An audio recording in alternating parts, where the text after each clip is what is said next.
Good morning class. आज हम हिंदी व्याकरण का पाठ 11 पढ़ेंगे, समान अर्थ वाले शब्द। इस पाठ में हम उन शब्दों को जानेंगे जिसका अर्थ एक समान होता है। ठीक है, इसे इंग्लिश में कहते हैं वर्ड्स विथ सिमिलर मीनिंग। तो चलिए इस पाठ को पढ़ते हैं। मोनू बोली, सूरजमुखी एक फूल का नाम है। सूरजमुखी क्या है? एक फूल है, फूल का नाम है सूरजमुखी। मिनी बोली, नहीं, सूरजमुखी एक पुष्प का नाम है। और मिनी क्या बोलती है कि सूरजमुखी क्या है? एक पुष्प है, पुष्प का नाम है। माँ उनकी बातें सुनकर हंस पड़ी। वह बोली, अरे बुद्धू, सूरजमुखी को फूल कहो या पुष्प, बात तो एक ही है। तो यहाँ हम क्या देख रहे हैं? फूल कहो या पुष्प, बात एक ही है, मतलब बात एक समान ही है। बच्चों ने पूछा, वह कैसे माँ? माँ ने समझाया, क्योंकि दोनों के अर्थ मिलते जुलते हैं। मिलते जुलते का यहाँ अर्थ है एक समान है। ठीक है, मिलते जुलते का ऐसा नहीं है कि थोड़ा बहुत मिलता है। मिलते जुलते का अर्थ है एक समान अर्थ है। मिलते जुलते अर्थ वाले शब्दों को समानार्थी शब्द कहते हैं। समान अर्थ वाले शब्दों को समानार्थी शब्द कहते हैं। तो चलिए चित्र की सहायता से कुछ उदाहरण देखते हैं। ये किसका चित्र है? सूरज, और इंग्लिश में इसका नाम है सन। इंग्लिश में इसको क्या कहते हैं? सन। तो हिंदी में सूरज को सूर्य भी कहते हैं और रवि भी कहते हैं। तो सूरज का ये सूर्य और रवि समान अर्थ वाले शब्द हैं। आप सूर्य बोले, रवि बोले या सूरज बोले, ये किसको बोल रहे हैं? इसे ही बोल रहे हैं। ठीक है, दूसरा चित्र देखिए। ये किसका चित्र है? आप सामान्य नाम जान रहे होंगे। इसका नॉर्मल नाम क्या हम लोग बोलते हैं? पेड़। पेड़, पेड़ को हम लोग वृक्ष भी कहते हैं और तरु भी कहते हैं। तो वृक्ष, पेड़, तरु ये समान अर्थ वाले शब्द हैं। शब्द तीन है पर अर्थ क्या है? एक, पेड़। ये किसका चित्र है? बाग। बाग को उपवन भी कहते हैं और बगीचा भी कहते हैं। तो बाग, उपवन और बगीचा समान अर्थ वाले शब्द हैं। ये चित्र घर का है और घर को सदन, गृह भी कहते हैं। तो घर, सदन, गृह समान अर्थ वाले शब्द हैं। शब्द अलग अलग है पर अर्थ क्या है? एक है। ये बताओ, ये किसका चित्र है? ये है सिंह, और इसे शेर या वनराज भी कहते हैं। तो सिंह, शेर और वनराज का अर्थ ये ही है। तो ये तीनों समान अर्थ वाले शब्द हैं। ईश्वर, परमात्मा, भगवान, ये तीनों समान अर्थ वाले शब्द हैं। खग, पक्षी, पंछी, नेत्र, नयन, आँख, राजा, सम्राट, बादशाह। किसे कहते हैं? इसे राजा को सम्राट भी कहते हैं और राजा को बादशाह भी कहते हैं। तो आप बादशाह बोलिए या सम्राट बोलिए या राजा बोलिए, अर्थ क्या है? एक है, सिर्फ शब्द अलग अलग है। फूल, सुमन, पुष्प, इसे हम फूल भी कहते हैं, सुमन भी कहते हैं और पुष्प भी कहते हैं। अब मिलते जुलते अर्थ वाले इन शब्दों को भी याद कर लो।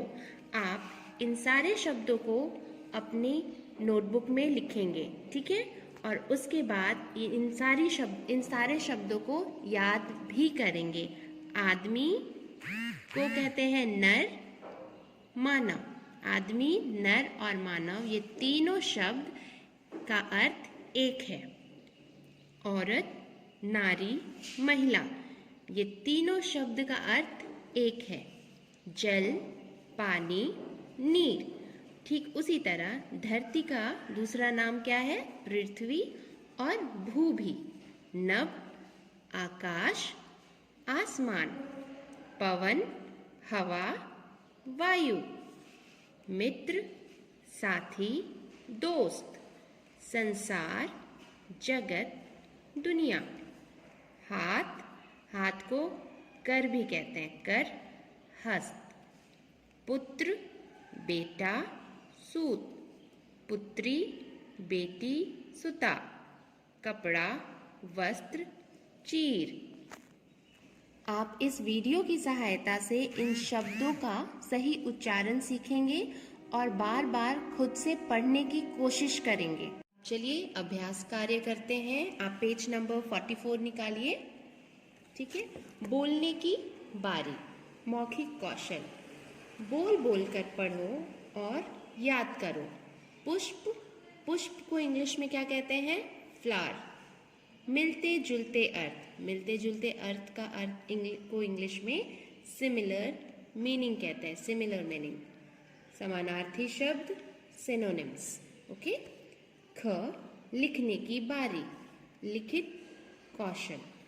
मिलते जुलते अर्थ वाले दो शब्द लिखे हैं।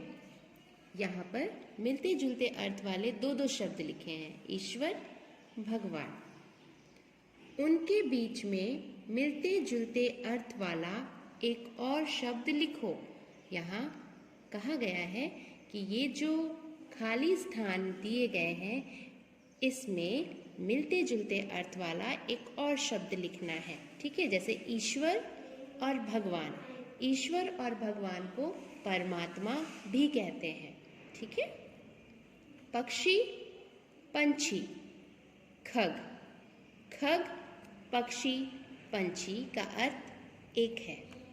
नेत्र, नयन, आँख।